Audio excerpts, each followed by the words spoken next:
how do you deal with cultural differences in a team? Well, to be honest with you, my initial efforts in understanding organizational culture, understanding the diverse backgrounds and culture really did not come to the forefront until when I went to Panama. I've experienced it before then and dealt with it, especially in the U.S. on some project where you have somebody from the West Coast and East Coast. You might as well be from the moon and Mars because, such different looks at life. So what I found was that there's two things on the cultural things. One is communication. Okay, you and I may be having this conversation, and it's absolutely clear to me what I'm saying, and it may be absolutely clear what you're hearing, but it's not. What you're hearing and what I'm saying are not exactly the same thing. So I sat down with one of the Italians I'm working with, and we had a conversation. It was crystal clear. And I said, okay, tell me what I just told you. Not even close. Not even close. And the reason for that is a couple of things. One is obviously the language.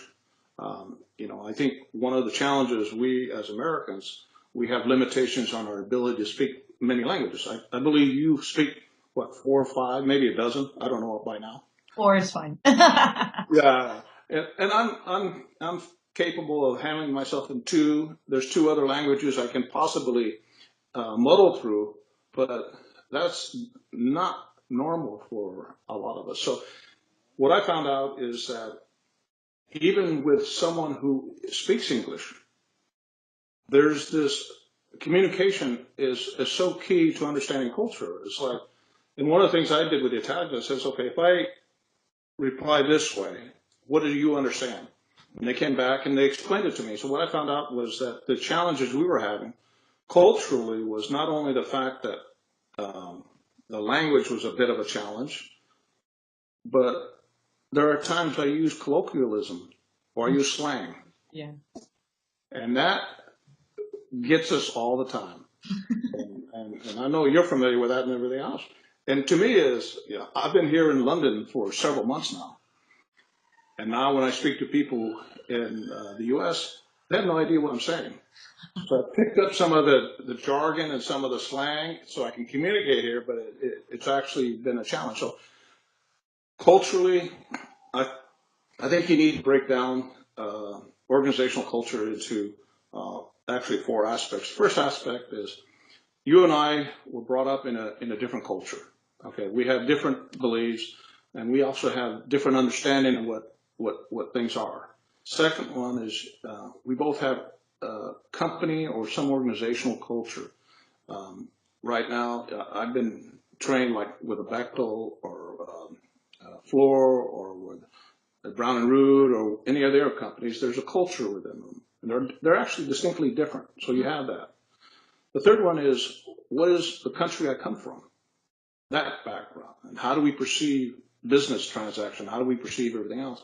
And then the final one is the project culture. On Panama, the culture was let's get the project completed in this time frame, but there was other aspects of it. You had a culture where you had the Canal de Panama based on the Army Corps of Engineers structure.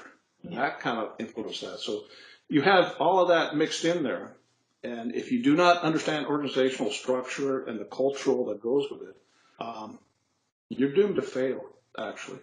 So how do you do that? Like in every project, how do you unravel all these 4, or what's your practical solution? Well, unfortunately,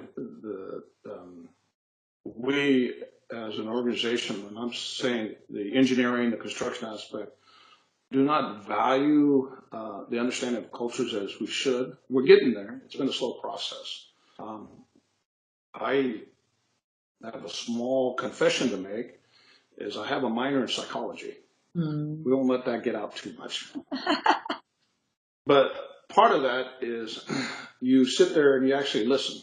And one of the things I have tried, and I failed, but I have tried, is I bring people in, and I bring in the managers, and we have a conversation, and I explain everything. what our goal is and everything else. And then I sit there and ask them, what did I just say? And they come back and tell me. And then I also ask them, what did I get wrong? And believe me, nowadays no one's shy of telling me what I was doing wrong. So I get a lot of feedback on that. So initially, when I start a project, what I do now is we go through the various checklists. You have a monster of checklists for, your PMP, the program management plan, the whole thing. That's all mechanics.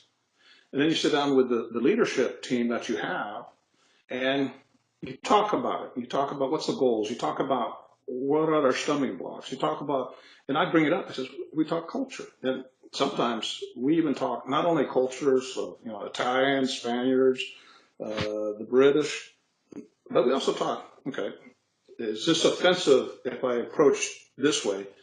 And the Me Too movement has had a big influence on that also. Oh, oh, really? How so? Well, on this project that I'm currently working on, one of the British women came up to me and says, I appreciate you being a gentleman and everything else, but you need to hit me as hard as you hit everybody else. Fair. Okay. Yeah. Fair point. And I come from, and that's where my challenge is on a cultural is I said, okay, I'll do my best, but my father would probably fly up here and kick my butt if I'm not a. So yeah, that's one of the cultural things you have to get used to. But that's how you do it. You take care of the mechanics, and we all have the mechanics in some book or something like that. But you need to sit down with your management team.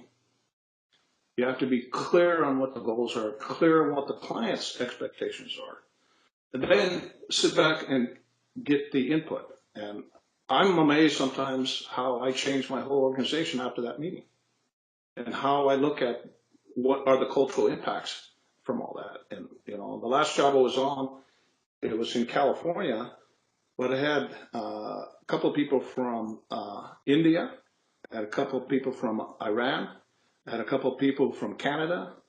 One Scot was in there, somebody from Scotland was in there, and two from London that were also in the project. And we were able to work things out, but as a manager, being the program director or a program manager, they keep changing titles around here.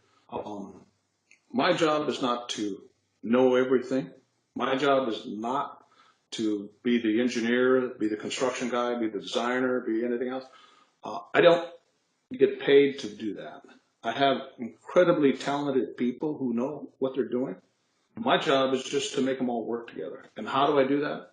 I need to understand the culture. And if I don't understand the culture, I'm not going to be very successful. Thank you, Joe.